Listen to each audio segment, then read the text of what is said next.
Let's go. Roll Tide. Roll Tide. Roll Tide. Roll Tide. Roll Tide. Welcome back to Tide Sports. Back at it again for an episode of Around the Herd. Today, we're going to talk about, give a recruiting update. A lot of mess been going on. Who's that peeking in my backyard? Pow! Go hit you up with the question of the day. We got a lot of flipping, flop, flipping nope going on at the capstone, but that's all right. Little update on Bama Cold Summer Cookout. Had a lot of people on campus. Then we're gonna look at the preseason All SEC. Let's see if there's any members of the Tide that are involved in all that. Then we got a couple of things we're going to look at, and then we're going to let you guys get up out of here. But before we get started, I want to give thanks to the Almighty who didn't let me die today. Lord have mercy. Your boy was sitting up in here. I got my little bench outside. I don't think I spent a lot of money on it. Up here trying to get my Ronnie Coleman on the incline press. Had a little sweat worked up.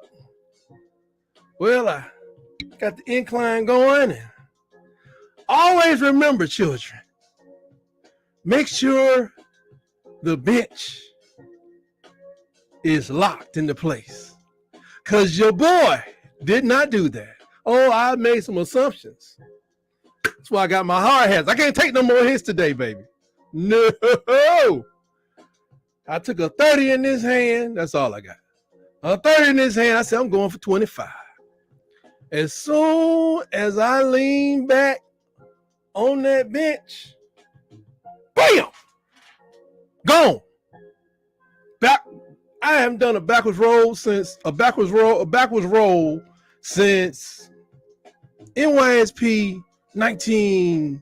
circa 1985. Went back. One dumbbell went this way. One dumbbell landed on top of my hand on top of a jack mount, whatever they call that thing, jack stand. And my head was throbbing. Luckily, the back of my head did not hit the other jack stand, but it hit this bag of charcoal behind me. Praise God. I went inside and got a paper towel and started rubbing because I knew I had to be bleeding at the back of my head. But right now, I just feel like I got like a whiplash because everything between my shoulder blades hurt badly. Can't do too much of that. Definitely won't be doing too much of this. But I will persevere. I'm here for you, Tide Nation, and all the haters that are checking in. Earlier this week, there was a time for Coach KALEN DEBOER to sit down with some people over in Seattle to talk about his departure from the University of Washington. And he sat down with a Dave Mauler and a former Husky QB, Hugh Millix. And they just wanted to know some details of how he got out of there so fast. Contrary to popular belief, Coach DeBoer told him that he was not contacted before he lost his final game in the national championship. But a week later, it was roll tide for KALEN DEBOER. There was no early contact. He and Saban do have the same agent. I think all coaches got the same. Is there a coach in the Power 5 that's not represented by Jimmy Sexton? But there was no early contact.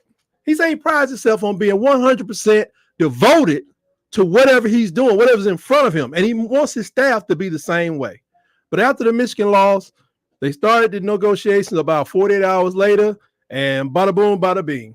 He told Seattle that University of Alabama was the only place he would have left, the Washington Huskies for. The only place, and he gave reasons for that, the long-term football tradition. It's pretty long. Y'all would agree. It took a long time to get to 18 anyway. You would agree. It's a pretty long tradition. And he said that the prestige, I can see that. The resources, although that, that could change, but we're pretty good. We've already supported the team. And then he said that there's no professional sports team to split your allegiance with. That made me think, all these years growing up in Alabama, I just wanted a sports team, but I get it. He was also thankful to Jen Cohen, who was the AD at Washington that hired him, because they said nobody gave him a chance. They told him, even after he had won national championships on the lower level, that he wouldn't coach in a Power 5 college. He may be able to get to one of the group of 5 one day and move his way up. And, she gave him a job at Washington, or I think she met him at Fresno State, and he's thankful to her. She's now the AD at the USC. She got that after Lincoln. Lincoln got there. He's been Lincolning, and she got there later. So it's about that time, Lincoln. You better get it together, because Jen knows how to pick them, Miss Cohen. So she's very thankful to him for giving the opportunity. But hey, there was no tampering, and even if there was, he faced the fire. He got on the phone, he answered the questions, he talked to the guys for almost 25 minutes, and he got up out of there and get back to his current situation. Recruiting update. We haven't signed anybody. We did incur some losses. We're still adjusting around number 1 in the SEC, number 2 in the whole doggone nation. I think Georgia could catch us, maybe overtake us. We still got some signings to do. I don't think nobody's catching Ohio State. Although Ohio State lost somebody this weekend as well. But they still have some signings to do, but we're still doing fairly well. We got to probably win a championship to get back to the top of the charts, to where we're used to dominating all these suckers out here. You know what I mean? Let's see. Now, I want to ask this question. I give my comments up front. Maybe you guys have comments as well. See Bama, I see you out there. Roll Tide to you, buddy. See Bama chiming in. I got to learn how to run this board a lot better than this. But see Bama is chiming in. We appreciate your support, sir. You are a great American. The question of the day is I got for this. It's for everybody. Of course, you're probably familiar that Phil Knight has said that he's going to give unlimited amount of money to make sure that Oregon has all the resources it needs to dominate in football and other sports, because track, they're already doing it on a big way. So he's made a commitment to go, give everything he got. He's an older man, and I got a couple places I would probably pour me hundreds and hundreds of millions of dollars into, because I love him that much. I can see that. And hey, it's a free country. This is his money. This is his school. This is my question. Should Alabama and other teams continue to wear or utilize Nike gear across the campus? I mean, come on, man. You advertising at our level, in the rarefied air that the University of Alabama is in so many sports. This is really, you're helping your enemy out. So, I mean, I don't know if they can do something, but matter of fact, maybe we can get together and get out of that contract. Let me go ahead and cash out Capstone right now. There you go. $5 on it to get out of that contract. I mean, we know Nike don't really make equipment anyway. Can we find somebody else to make equipment?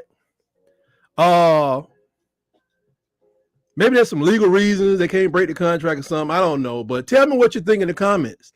Let me know if you think it makes sense to continue to support somebody who's taking profits and just pouring. I know it ain't a dollar for dollar matchup. I know he's a majority shareholder or he got a lot of shares of Nike.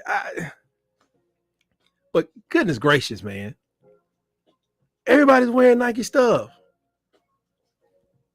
At some point, even if I was the SEC commissioner, wouldn't I just go to, I don't know, eTonic? Go to eTonic and be like, hey, man, eTonic, can y'all make football helmets? Oh, I got this company that make football. Y'all put y'all stuff across the front because we can't keep doing this. This is not going to work for me. I'm going to continue to monitor this situation, but I don't think this is going to work for nobody. This really don't make sense. So moving right on, let me know what you think, but moving right along. There was a floppable flip this weekend. I think we lost Antonio Coleman. I think that's his name. And Derek Smith today. They have decided to join the Auburn people. And Tyler Booker, he our All-American offensive lineman, he commented on the Coleman flip. He says, pick a side, kid. I mean, that man was with Auburn. He came back to Alabama. Then he went to Auburn. No, so he started Alabama, then he went to Auburn. Then he came to Alabama, then he went to Auburn. I mean, Derek Smith, I think he was with us. He was in between. You know, he probably threw some money out there, so he's with Auburn. Like Booker said, dang, pick a side, kid. Come on, man. Pick a side. You know what I'm saying? Raise your hand if you think Antonio Coleman is going to be with the same team whenever he starts playing in the fall of 2025. Do you think the fall of 2026 is going to find him with that same team? I am not raising my hand. Matter of fact, I got both of my hands are down. My hands are down to the ground. And I get it. Got to take care of mama, man. Daddy getting up too early, coming home too late. If they're going to put it out like that, ain't no promises going to the NFL. Injury can happen. Get it. I don't know what they were paying out there this weekend. Get that money, man. Get that money. Now, me personally, I don't know where I'll start off at, but I sure be trying to finish off for the University of Alabama. But I am not opposed to going to, University of Michigan or Iowa. If you go give me a ridiculous sum of money that's going to pay off everything for mom and daddy. Good gracious. But anyway, but as a coach, would you take a stance? Would you say, hey, we got a one flop rule, meaning that once you commit, I don't know, how many times would you let somebody come back if you was a coach? Because trust me, I did a video on this guy. He is outstanding. And I know it's one thing, like, we used to people being men and being men, people that worse, and that's out of the door, I guess. Then you got the whole thing where, he's a kid, man, he's indecisive, but he got parents or somebody that's helping him out. So is it a calculated thing just to get his dollars up? Do you want to play that game? If your funds are unlimited, I guess it don't matter, but doesn't it seem like a person, if you can't make no long-term plans, that's like 2 years, can't make 2-year plans with a guy, I don't know if you want to mess with him. Now, I really think that's the next thing that's going to come up. They're going to come up to getting people into, I think, 2-3 year contracts, saying if you leave for 3 years, maybe we give you a big signing bonus, but maybe you give some of it back, or you earn it as you stay every year, because this probably won't work on the long term, I'm thinking. But anyway, God bless them boys. Take care of your mom and your daddy. That's what you're supposed to do. Now let's get over to the big Bama cold summer cookout. Man, everybody was in town. Of course, we had like Keelan Russell, Ty Haywood, Kayla Cunningham was on the list to be in town. Dijon Lee, say Jaden Harmon, a lot of people that already signed up with us. I think even Coleman came to town. Man came and got a hot dog sausage and just hit the guy on the road and rolled down the street. Boy, that's what I call it. He double dipping. That's all right though. So they say he was on the list to be there. I don't know if he ever showed up. Michael Dubose is in there, Jaden Harmon, Luke Metz. People there to build that bond with current Tide coaches and, get a feel for it. But also in town were some people that from the classes of, they talking from the class of 2026, 2027. Why not just go for the class of 2032, break out some slip and slides and some water guns and water balloons? Let's just get everybody. They already got the dude down there in Thompson High School, 10th grader. They, who was it? What do you call this thing? Bubblegum card maker or sports cards maker. They offered that man $1 million. And he in the 12th grade. He had turned it down because Alabama doesn't allow kids to get their money. Y'all better wake up, Alabama. His dad is the coach. He knows what's best for that boy. Why he can't get that millie? Get that man that millie. Give him millie. $1 million contract is what this sports card company offered this man in 10th grade. Congratulations, gentlemen. Yeah, Mr. Gentleman, congratulations to you. We had who else came? Vondi Cleveland, 4-star out of Prattville, Caden Hall. Milton Florida was coming to town. All kind of players.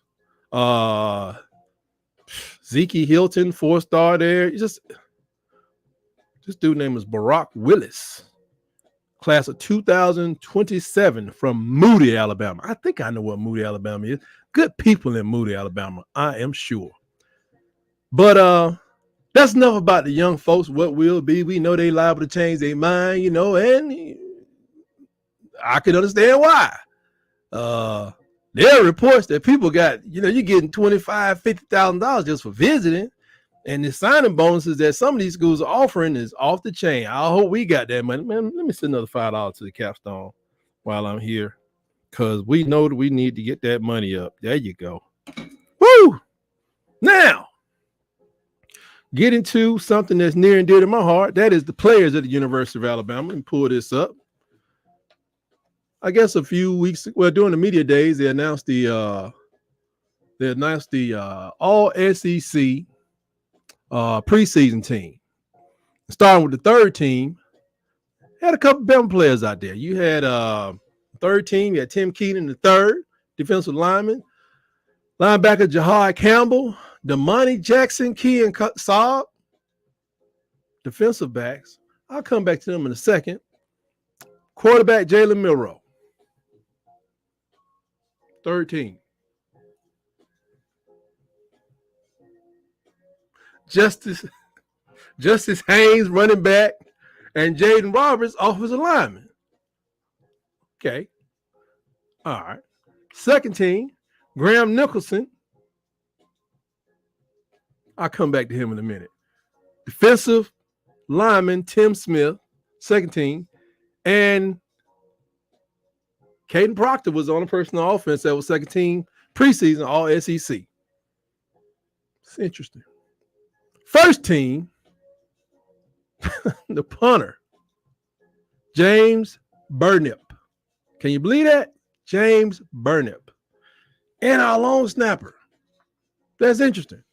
That means he long snapping it better than anybody out there right now. First team, defense, Deontay Lawson, Malachi Moore, shockers. No, they're really not.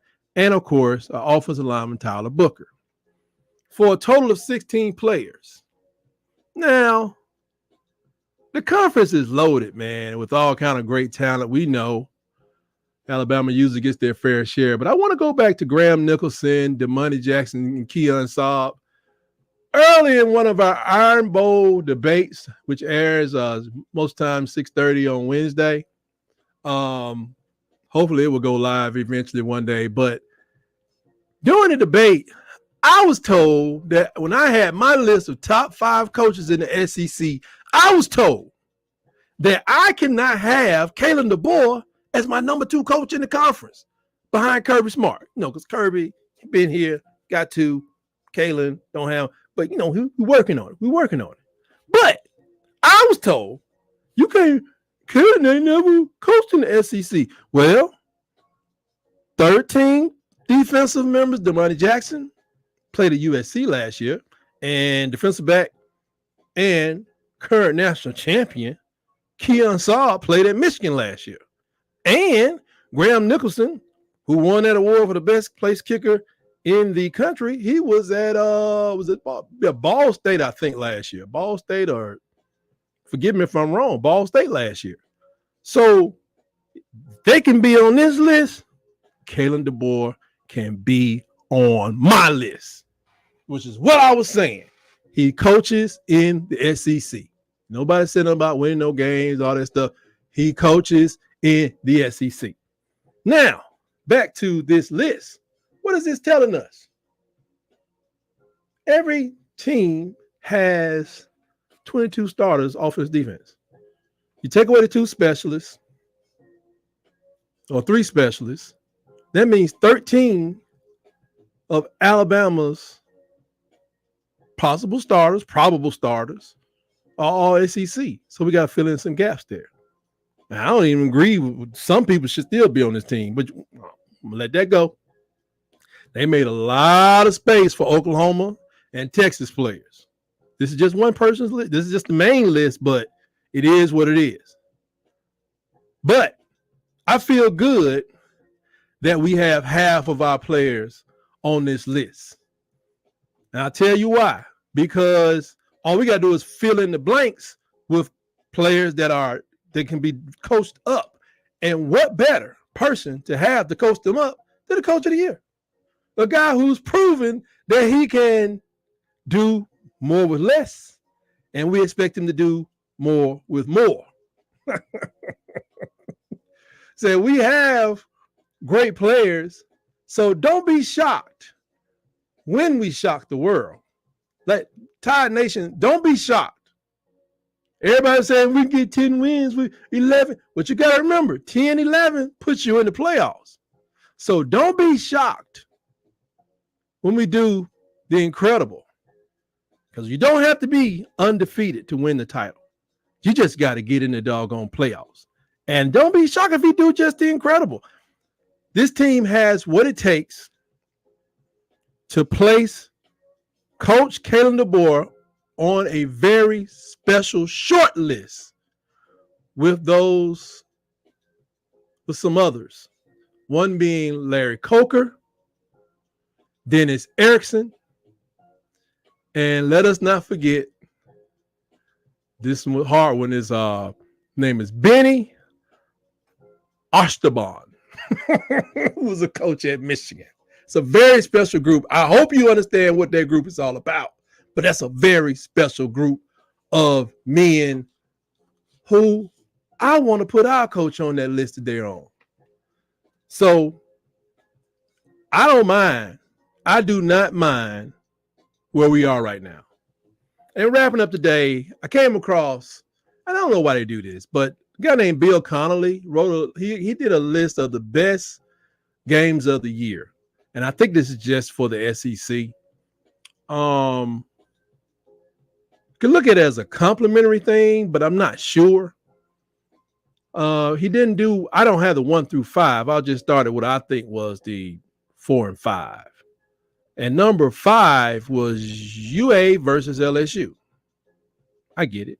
But then he had UA versus Missouri. And then he came back with Georgia versus Texas, Georgia versus Ole Miss. And the number 1 game that he wants us to keep our eye on this year is Georgia versus Alabama. And I thought to myself, well, thank you very much, Mr. Connolly. Or is he a hater? When you look at the games that he pinpointed for us, Georgia, Ole Miss, Missouri, it was a real short list, but I wonder, or short article, but I wonder if he put us on that list because he's expecting upsets. I didn't look into his background. I don't know if he went to school on the plains.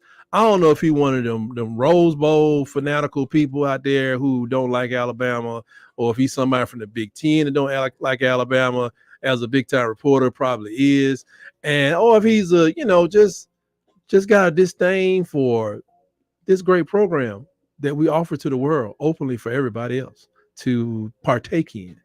But it seems like, while he's saying the best college games of the year, I don't know if it was his whole list or if that was just for the SEC, but I'm sensing a little hateration.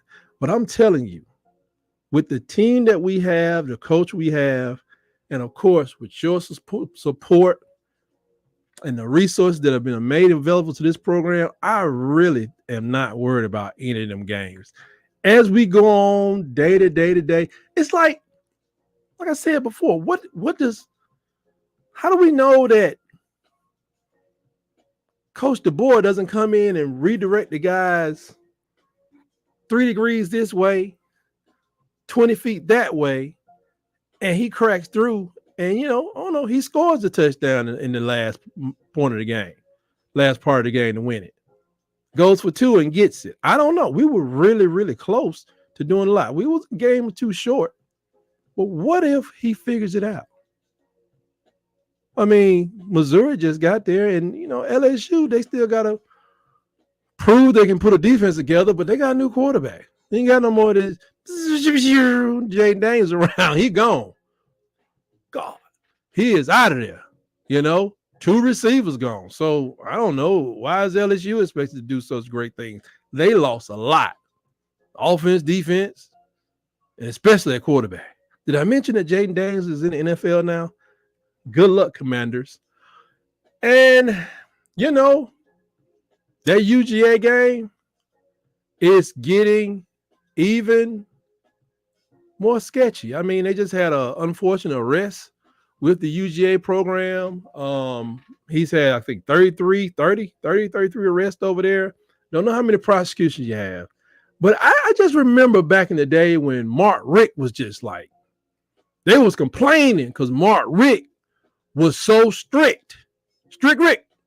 And they was like, man, stop throwing these people out of school. I remember, because he had a running back who played in the NFL for a while before he left Georgia. Well, he left Georgia with a gun charge. As soon as he got that gun charge, went to Alabama State, went on to the pros. And people were mad at Mark Richt. Oh, man, and I always knew it was a lack of a relationship with the police department. I think that's the big thing, because I think other schools have that relationship where things are swept under the rug. Now, not like this case where they're talking about DV and, things involving children. But you know how it is. It's like old school parents say, if you're undisciplined, where you don't do nothing. You don't clean up your room. You don't make up your bed. You don't wash dishes out. You can't even scrape your plate off. You cut grass. You leave all kind of mohawks in the grass. Car got you wash like half of the car and it still got like a whole dirty mud just up on the other side. When you just do these things continuously over and over, we're not shocked when that person gets fired from a great job. We're not shocked when that person is asked to perform the Easter speech and he just can't take it. It seems like it's just automatic like that. These things show up later. So I don't know what Kirby has to do, but you can't have 30. I don't know how. I think it's 30. They said since the incident. So 2 years, 30 arrests in 2 years means like about 20% of the teams has been arrested. I don't know. Some of the guys maybe repeat offenders, whatever. Got to clean that up. I did hear that they were talking about snatching folks NIL money, and that would get my attention. Like, man, give me that. I'm packing my heat today, baby. You know what I'm saying? Coach said if we get caught with a gun charge, he gonna cut off our NIL. Gun for sale. We have a gun for sale. I ain't touching nothing. I'm calling security to take me to doggone Walmart. If I feel that uncomfortable. But he's gonna do something. But is it something he's gonna be able to fix? By the time we play, because it's gonna all that. I'm hoping all that undisciplined activity. I'm hoping that shows up during our game because it's early in the season, and it may give you the edge you need as we're getting stronger and bonding together. Maybe their lack of discipline will show up at the right time, and we can find ourselves victorious. That's what I'm hoping for, at least. Well, that's all I have from Around the Herd this week. I thank you all for joining me. Hey, if you want to send me a bunch of money, hey, send it. I don't care. I know you cannot super chat me right now, but if you want to send me money, I'm even better than that. Just like and subscribe this channel. Come back for more. We're going to do some things to make it a little better, and hopefully next week I'll be able to put a link out there to have people to come in and check us out so we can chop it up a little bit. But that's all I have for this week. Thank you for joining me. And always remember, roll, tide, roll.